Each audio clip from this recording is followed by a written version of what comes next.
श्री कृष्ण कहते हैं कि जो घड़ा आधा भरा होता है वह ज्यादा बचता है और जो पूर्णता भरा होता है वह मौन रहता है। मौन मुख से नहीं, मन से होना जरूरी है।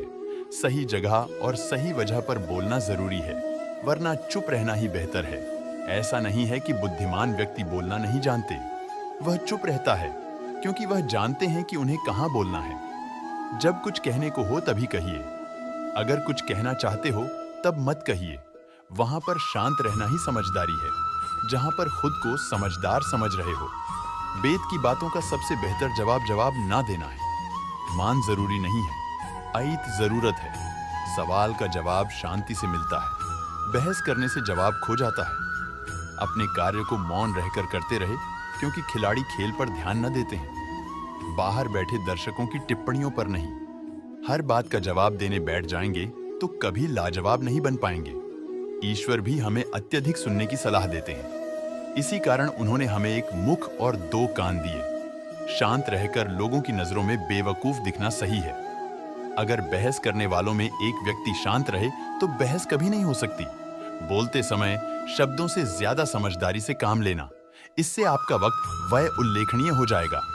अपने शब्दों के चयन को लेकर हमेशा चौकन्ना रहे, क्योंकि आपको बोलने का अधिकार है। परंतु इसका अर्थ यह नहीं है कि हम कुछ भी बोल दें। अधूरे ज्ञान से भरा मस्तिष्क मुख से अधिक शब्द कहने पर मजबूर करता है, परंतु अधिक ज्ञान से भरा मस्तिष्क मुख से कम ही सही पर मूल्यवान शब्द कहलाता है। आपकी वाणी आपकी विजय सुनिश्चित नहीं करती, अपितु आपके कर्म करते हैं। शांत व्यक्ति एक गुदे के समान है जो अपने आप में सुलझा हुआ रहता है, लेकिन सारा जमाना उस गुत्थी में उलझा हुआ रहता है। शांति का दूसरा अर्थ संतुष्टि है। संतुष्टि और मन शांति तब मिल जाती है जब हृदय और मस्तिष्क एक ही दिशा में एक ही कार्य में कार्यरत हो। एक मौन व्यक्ति अपनी गलतियों का आकलन कर सकता है, परंतु एक बड़बोला व्यक्ति केवल अपनी झूठी उपलब्धियों का बखान करने में व्यस्त रहता है। एक बेवकूफ खुद को समझदार कहने में वक्त खराब करता है, वहीं एक समझदार व्यक्ति कभी खुद को समझदार कहने में वक्त जाया नहीं करता। शरीर का शोर सुनाई दे जाता है, कभी आराम से बैठकर आत्मा की भी सुनो। अपनी सफलता के सफर में निकलने से पहले अपने बस्ते में शांति और धैर्य को जरूर रख लेना। एक बार सुनकर हर बार बोलने से बेहतर है कि हम काफी बार सुनकर बस एक बार बोले। अपने दिमाग को ज्यादा चलाने की आदत को शुरू कीजिए और अपनी जुबान को ज्यादा चलाने की आदत को बंद कीजिए। एक शांत व्यक्ति को सुनने की इच्छा वह व्यक्ति भी रखता है जो सबसे अधिक बोलता है। मौन एक व्यक्ति का सच्चा मित्र है, जो उसकी हर अवांछित मुसीबतों में उसकी रक्षा करते हैं। जीवन की भाग दौड़ के दौरान जब आपको लगने लगे कि मैं कहीं खो गया हूं, उस वक्त कुछ देर शांति से बैठ जाने से आप फिर से सही रास्ते की ओर चलना शुरू कर सकते हैं। एक शांत शत्रु 100 बोलने वाले शत्रुओं से ज्यादा घातक है, क्योंकि उसके बारे में कोई कुछ नहीं जानता। आपके कह देने से कुछ नहीं बदलेगा। यह सोचकर अगर आप अपनी आवाज नहीं उठाते तो आपको सबसे पहले खुद को बदलने की जरूरत है। गलत को गलत कह देने में कोई गलत बात नहीं है। अत्याचार के खिलाफ चुप रहना सबसे बड़ा अत्याचार है। समाज वहां बोलता है जहां चुप रहना चाहिए और वहां चुप रह जाता है जहां बोलने की आवश्यकता है। दूसरों पर हो रहे अत्याचारों को चुपचाप देखने वालों याद रखना, वक्त सबका आता है। रईस गलती भी कर दे तो कोई कुछ नहीं कहता, और गरीब कुछ सही भी कर दे तो सबको गलत लग जाता है। अत्याचार उसी पर ज्यादा होते हैं जो छोटों को छुपाए फिरते हैं। अत्याचारों को शांति से बैठकर देखने से अच्छा है उनके खिलाफ आवाज उठाई जाए। ज्यादा बोलना कमजोरी है, परंतु निडर होकर सत्य बोलना एक दिव्य शक्ति है। मुझे अकेले रहना पसंद है, अकेलापन नहीं। सुकून से बैठकर दौड़ भाग के दिन याद करना मुस्कुराहट भी देता है। और शांति भी अगर लग रहा है सब कुछ खत्म हो गया है तो नई शुरुआत करो। अभी जिंदगी बाकी है। आज आप जिस शांति की तलाश में है, कल शांति से बैठकर इसी भाग दौड़ को याद कर हंस रहे होंगे। आप जिंदगी बीत गई, दुनिया क्या कहेगी, इस फिक्र में बाद में पता लगा दुनिया को अपने सिवाय किसी की फिक्र ही कहां है। जब बयान करता रहा अपने हालातों को तब सब चुप थे। आज चुप क्या हुआ सबको। मेरे हालातों को जानना है, सलाह चुपचाप सुन लेनी चाहिए, पर सोच समझकर माननी चाहिए। दिल की बातें केवल दिल से सुनी जा सकती है, शब्दों से नहीं। दुआ वही कबूल होती है जो जुबान से नहीं, दिल से की जाए। बिना कहे ही जो सब कुछ कह दे, वही सच्ची मोहब्बत होती है। झूठ और सच में सिर्फ इतना सा फर्क है कि झूठ साबित करना पड़ता और सच अपने आप सामने आ जाता है। अपने राज्य को राज ही रहने देना।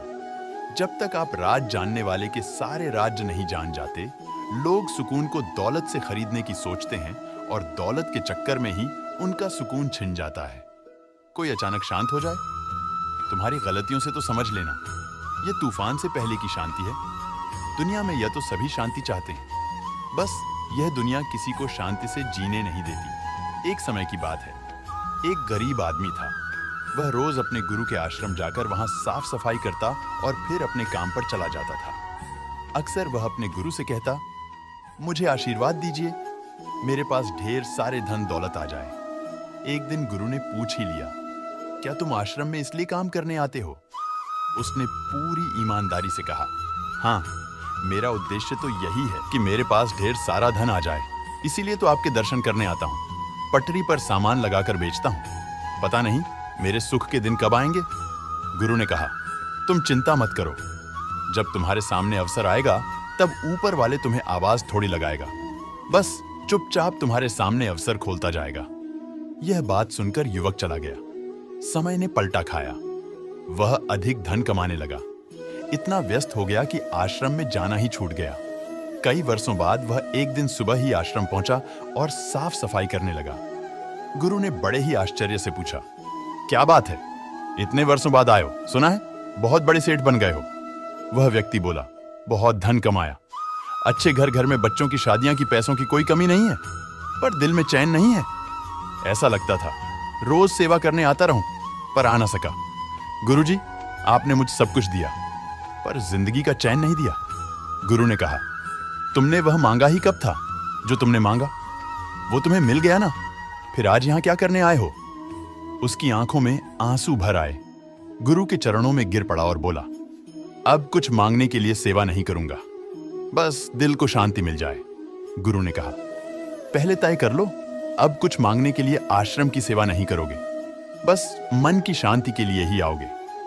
गुरु ने समझाया कि चाहे मांगने से कुछ भी मिल जाए, पर दिल को चैन कभी नहीं मिलता, इसलिए सेवा के बदले कुछ मांगना नहीं है। वह व्यक्ति बड़े ही उदास होकर गुरु को देखता रहा और बोला, मुझे कुछ नहीं चाहिए, आप बस मुझे सेवा करने दीजिए। सच में मन की शांति सबसे अनमोल है। इस कहानी से हमें क्या सीख मिलती है? मन की शांति सबसे अनमोल है। जो व्यक्ति अपने मन को शांत कर लेता है, वह किसी भी चीज के मुकाबले में धनवान होता है।